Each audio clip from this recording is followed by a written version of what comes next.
Good evening and welcome to New Paltz Voice, where student voices matter.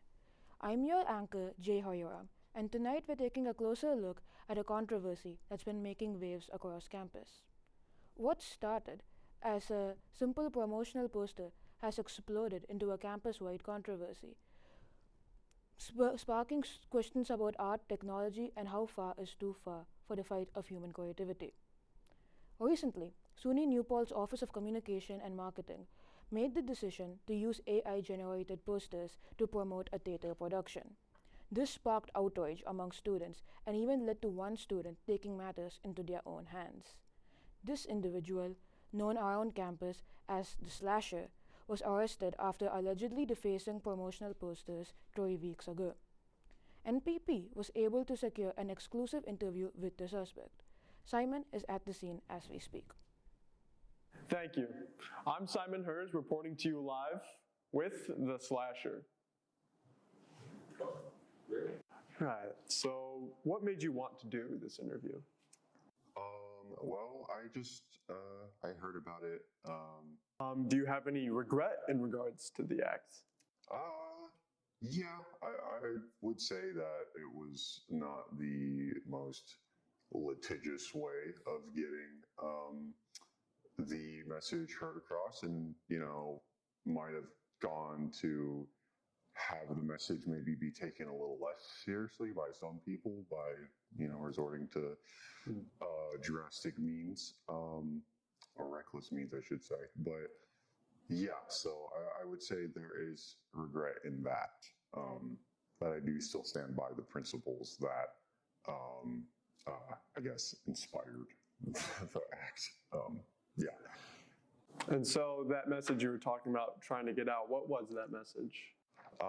Really just the idea that, I don't think, and as many other students here voice as well, that AI has a place in replacing graphic design jobs that can be done by, not only artists on campus here, but just human beings in general. And, I think it's honestly just antithetical to the human experience to replace something with that, to replace, something that takes actual, at least, but yeah.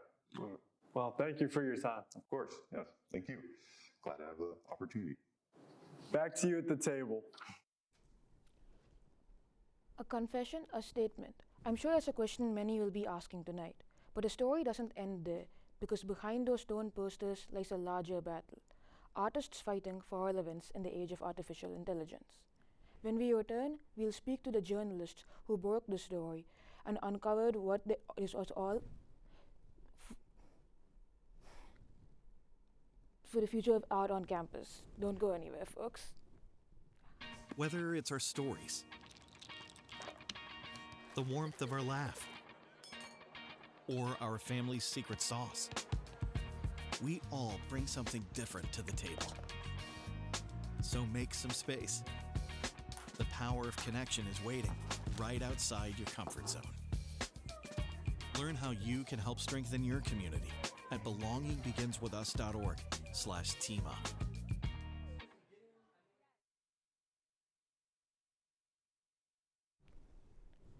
Patrick Carey and Lobaka Lofel wrote the follow-up article on the AI posters. Thank you for joining us today.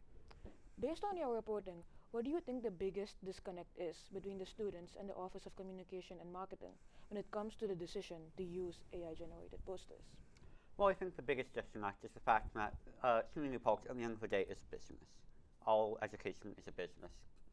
And right now, business is using, in the corporate world, are using AI as a tool to further their goals, as something to be experimented with. Versus these students are deathly afraid of AI because it infringes on their livelihoods, on stuff they're spending a lot of money to get degrees in. So I think that's the biggest disconnect. Other things I've heard is that students weren't very pleased with the fact that we have a graphic design, visual arts, and then plenty of other art majors who would have been willing to do these posters, but instead they turned to OCM members who used AI to make the posters without thinking about the repercussions of that. At the meeting, many students emphasized feeling excluded from the creative process. Did the administration offer any concrete steps towards involving students in future decisions, or is that still unresolved? No, they sent a follow-up email kind of saying that they weren't really taking anything into account that any students were saying. They said they couldn't do the preferred method of having students be the ones to design the posters because of monetary and other reasons. That makes sense, but it's just a little bit disappointing because they didn't offer a different option. They just kind of said no.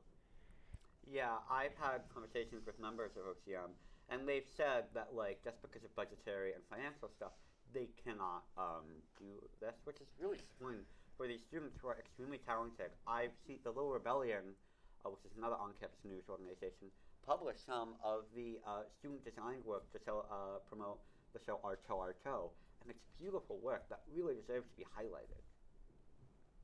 This controversy raises questions about the role of AI in creative fields more broadly.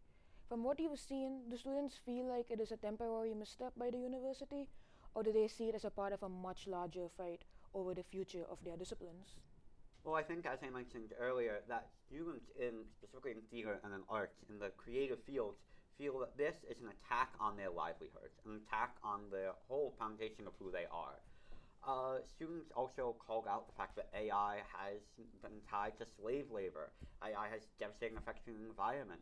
It really is something that is more systemic of AI misuse and AI mismanagement.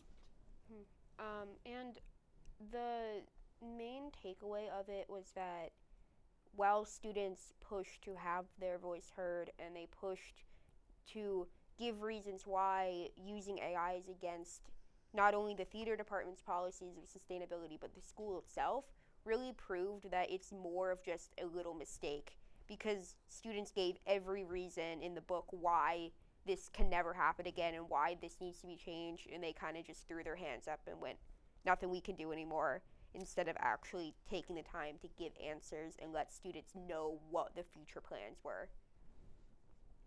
Patrick, Rebecca, thank you both for sharing your reporting. It's been illuminating. As the campus continues to navigate the place of AI in the arts, this discussion is clearly just beginning. Whether it's in the studio or on the field, we'll keep tracking how student voices shape what happens next. Join us tomorrow when we take a closer look at the surge in campus club funding requests and what it means for student organizations. For New Paltz Press, I'm Jay Hariram. Thank you for watching and good night.